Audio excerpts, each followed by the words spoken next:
seconds from disaster. But first, let's roll titles.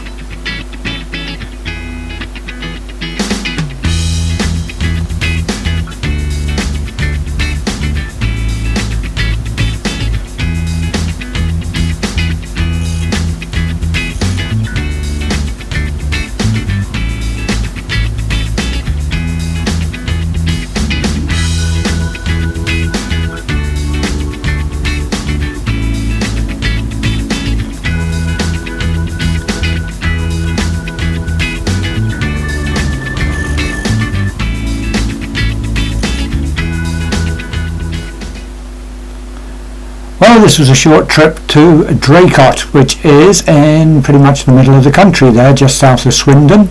Short flight from South Wales, that's the route we took, and it was the Draycott fly-in there. Tim had seen it and called us up and said, did you want to go? So took off from Old Park Farm. Beautiful day. We had to wait till gone midday because of low cloud and that, but the forecast was good for the afternoon, so we took off from Old Park Farm, climbed up, made sure that the weather had kind of moved through to the north, and as you can see it was pretty good cloud all the way there. Got over Newport, circled for Tim to come up and play, and he joined me at the M4 bridge, and we crossed across into into England, and continued on towards Draycott. Now, coming up just before we get there is Rawton Disused, just south of Swindon. That's what it used to look like. It's now a huge solar farm. Used to be the RAF hospital there, which is to the right or to the east, and it was opened in April 1940. The airfield was a maintenance base and only never had real active service. So we continued on. We were on the descent there into Draycott from this. It's only a few more miles further on, and that's the plan. And you notice that there's a curved approach onto runway 18. You can see it there. This is to avoid noise pollution. There's the runway 1836, so joined overhead, descended on the dead side. So again, you can see the weather was really good the whole day after the low cloud had cleared. So let's there's the airfield. You can see the parked aircraft down there, and starting the descending turn to join a right-hand circuit for runway 18. In the cockpit view. And let's speed things up a little bit, otherwise we're going to be here all day. Coming there, crosswind, now turning downwind.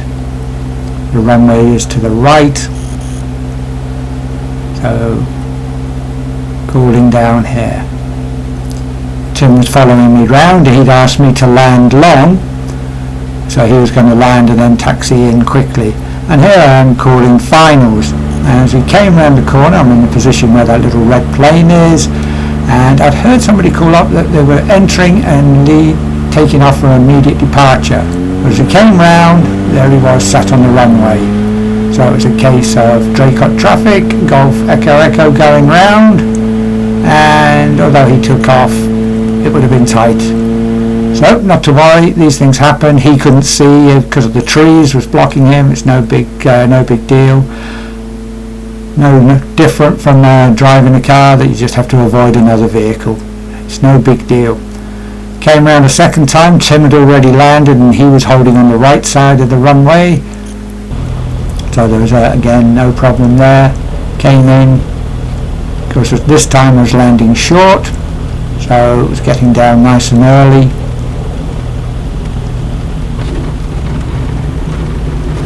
Tim was holding on the right hand side of the runway. So it slowed up, came round, there he is holding on the right,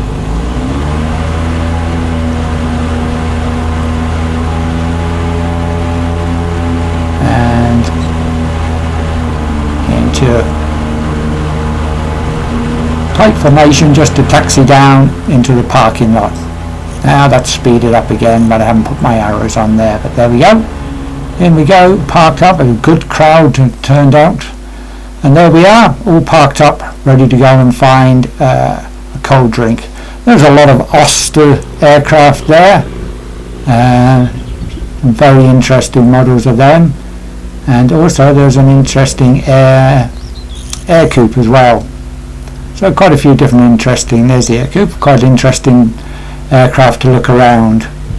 Later in the afternoon, the Auster did a display of just how slow he could fly and how tight he could turn. Obviously it's used for army observation originally.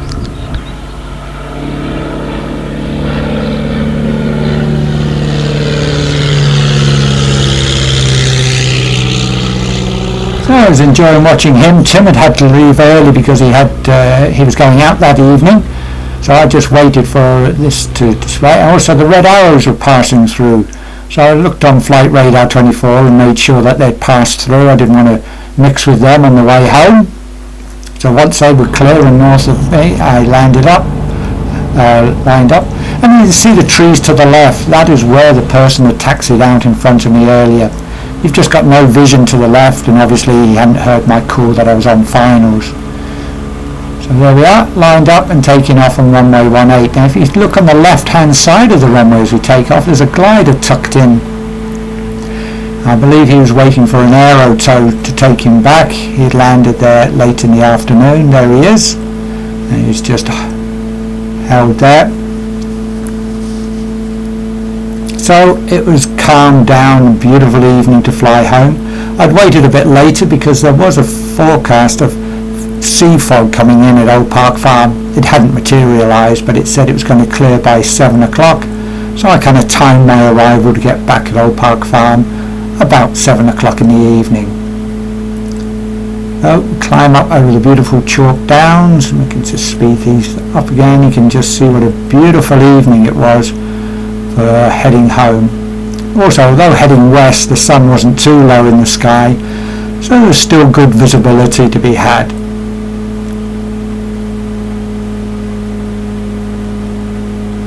There we are, coming back to the massive solar farm that is Wharton Disused Airfield. And here we are back just north of Cardiff. Again, fantastic visibility. That's Garth Mountain there, just centre of the screen. And this is Taff Ely Wind Farm, which is a visual reporting point.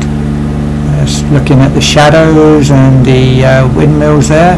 See, the wind had come round, was almost a little bit of a tailwind by now. And this beautiful blue lagoon is a former open cast coal mine, but now looks a great amenity for the local area for walks.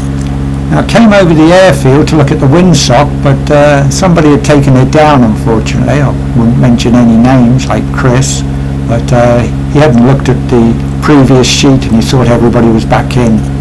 But there's the airfield, and I was going to land on 1-2. You can see the windmill top right of the airfield. Gives a pretty good wind indication. Okay, so let's just descend down. I'm going to go round right hand circuit again for runway 12. Got a bit of height to burn off. Cockpit view. Right on the nose there is Porthcawl. Coming round Kenvig Pool, Bristol Channel, M4 motorway, Kenvig Industrial Estate just there with its new improved windmill just appeared in the middle of it. Around we come.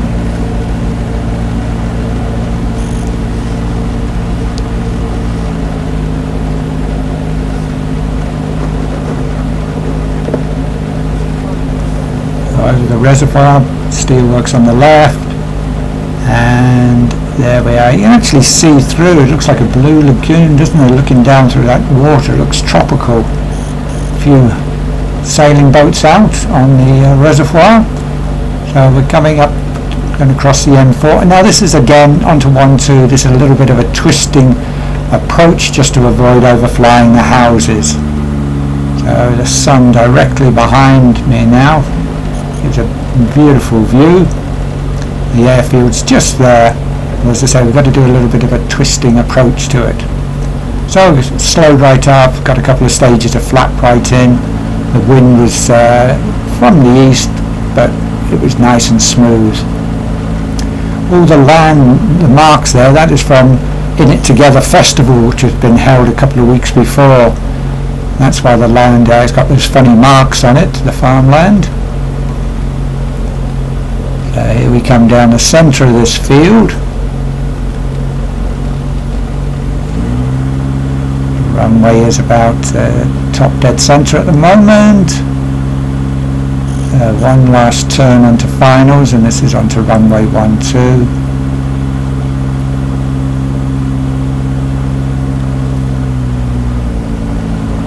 Coming across the runway, just a little bit low here, just a little bit of power just to jump the hedge. Over we go, and just landing just before the intersection. Actually try to land on the intersection as a rule, but hope. So there we are, back again after a fantastic afternoon out. The runway's quite narrow, but it slopes to the right, so it's easy to turn right and turn round. There's the flaps down, and we're back. Okay, thanks so much for watching all the way to the end, and thank you to Tim for his company and for Joe Daniels for the video footage of my landing.